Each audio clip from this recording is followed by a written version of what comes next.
in this ASMR review. No, of course not. With the prequel film A Quiet Place Day 1 due out later this year, I thought we'd look back and discuss both of the original films, A Quiet Place Parts 1 and 2.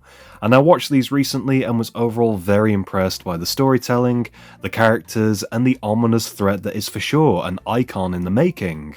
And right off the bat, let's talk about the alien creatures. What exactly are they, and why have they settled on planet Earth?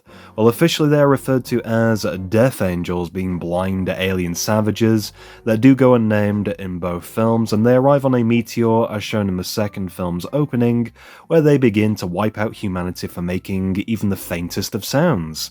And ironically, their weakness is revealed to be sound projected at a high frequency, and this uncovers their armoured skin, where a shot to the head is usually final. Wow, a gun! These creatures are genius in both concept and their execution. They kind of remind me of a fictional creature from a British TV show called Primeval.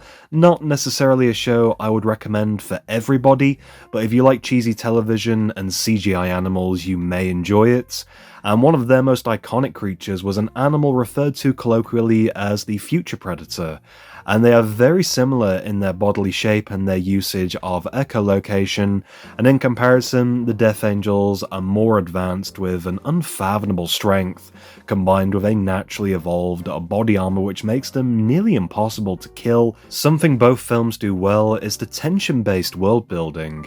In a post-apocalyptic world, surviving in silence is key, and it's interesting to see just how immersive this becomes with very little dialogue, and with that there's a lot of emotive communication done through sign language, most of which is subtitled, and you gain so much from the facial expressions and the body language of the characters.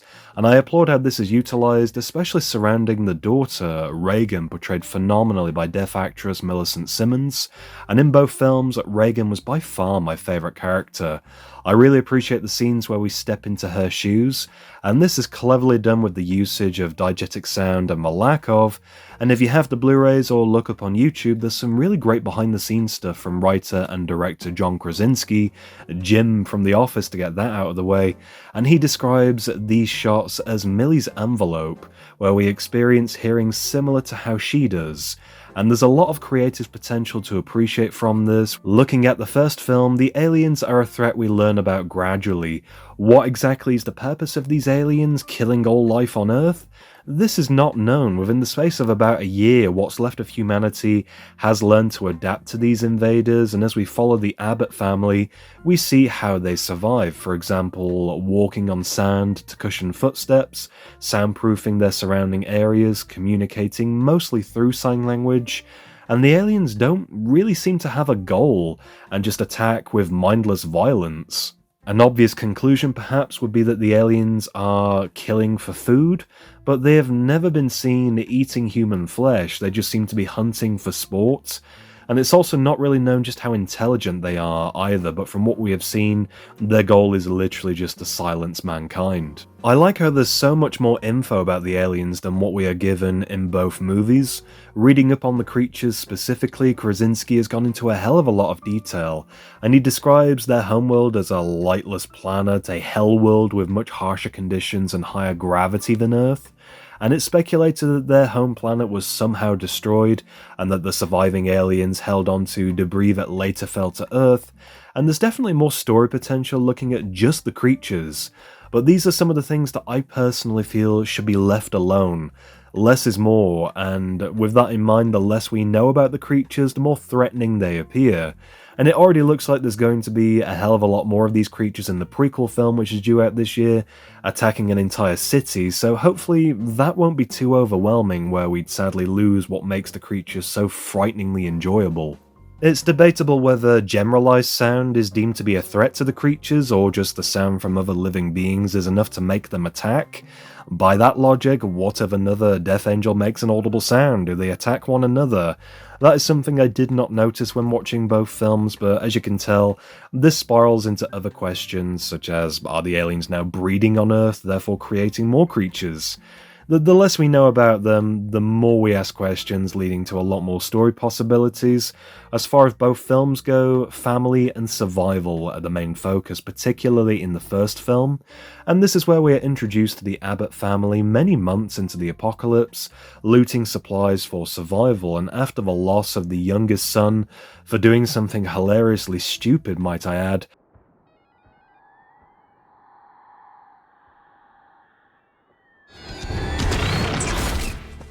Survival continues, and the family settles down on some farmland where the wife Evelyn, played by Krasinski's real wife Emily Blunt, is pregnant and due to give birth, and having an audible baby sounds like it'd just be a ticking time bomb of death.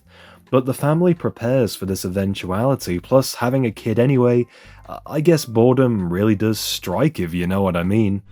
Fucked. Protecting his family is the main goal for Lee, played by Krasinski himself, and there's some really excellent moments throughout that really do cement his fatherly position, such as the waterfall scene, and this was a beautifully shot moment, where because of the constant pouring of water, the characters could scream and shout without being detected by the creatures.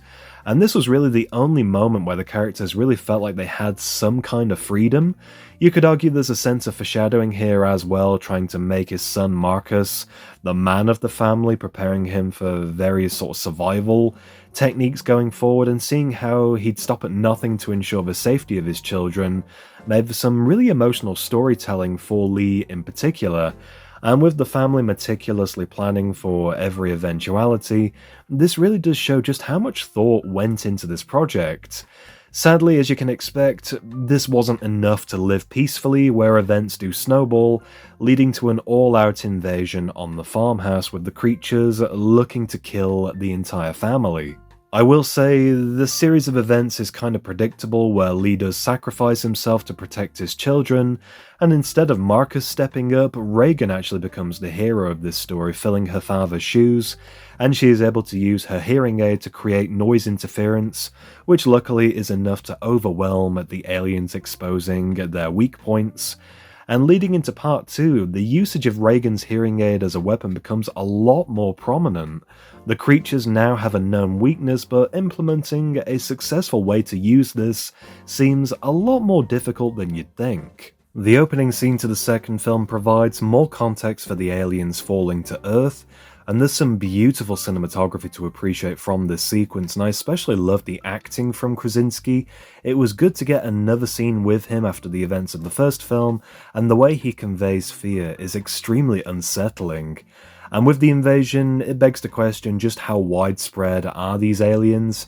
We've seen everything mostly from the perspective of just the Abbott family, but luckily, this film does expand on the world building a hell of a lot more. And somewhat replacing Krasinski's character as the male lead, we're introduced to Emmett in the flashback played by Cillian Murphy, and I felt he was a very cold character. He seemed extremely untrustworthy, despite being viewed as a family friend of sorts.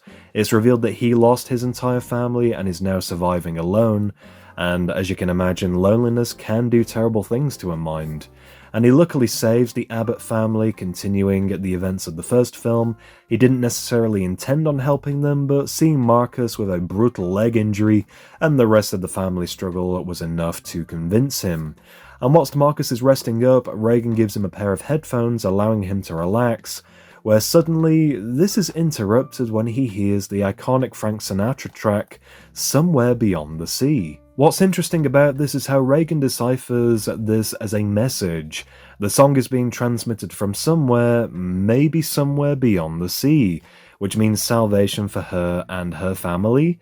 Yeah, I felt this was quite a leap in all honesty, but it serves a purpose for the film without criticizing the writing process of this too much. It just seems overly convenient, but I do appreciate the direction that this sets for the story going forward. What I enjoyed most about the sequel is how the focus shifted to Reagan as the main character, and I really do hope she'll be the focus of part 3 later down the line.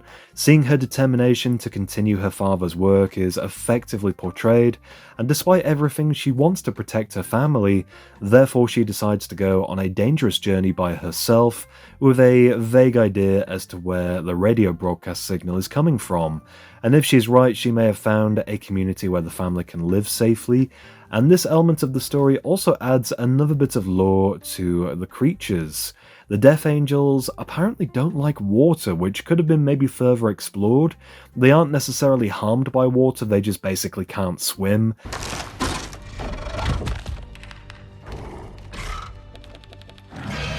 When Emmett finds out what Reagan is doing, he follows her, and perhaps this was for the best. He saves her life in the process on multiple occasions, and one of the more harrowing scenes in the film was the conflict at the marina. Their goal together is to steal a boat and travel across the water, but a group of survivors pose a threat. And kidnapping Reagan with implied intentions of sexual assault, they also plan to kill Emmett and hang him, but luckily he has the upper hand where several creatures destroy the group as he hides underwater, and there are some incredible shots to appreciate from this, even though a lot of the content is fairly predictable. I also enjoyed how this was edited together with scenes of Evelyn fending off a creature to protect Marcus, and there's a lot of action mirrored between the two scenes, and seeing them both together one after the other really did help reinforce the overwhelming feeling of danger from all angles. When Emmett and Reagan do eventually find salvation, this is short-lived where a creature finds its way onto the island from a drifting boat, and there's some beautifully constructed tension throughout the final conflict where Reagan uses the radio broadcast tower to transmit interference from her hearing aid, and just in time too, where Marcus is able to use this to protect his mother during yet another creature attack. There's a lot going on between both scenes, but I like how the success of this fight tips the scales in favour of humanity winning this conflict overall. Hopefully part 3 will provide a thought-provoking conclusion, with humanity fighting back against this alien threat once and for all. Anyway, that's going to do it for this review and discussion looking at both A Quiet Place and A Quiet Place Part 2. I hope you did enjoy.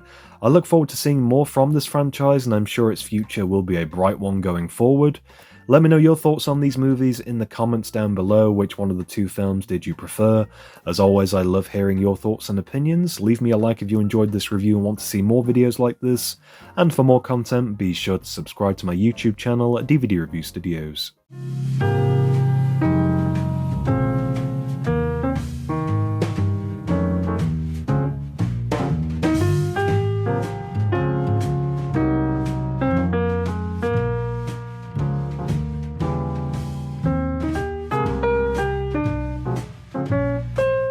Are you threatening me?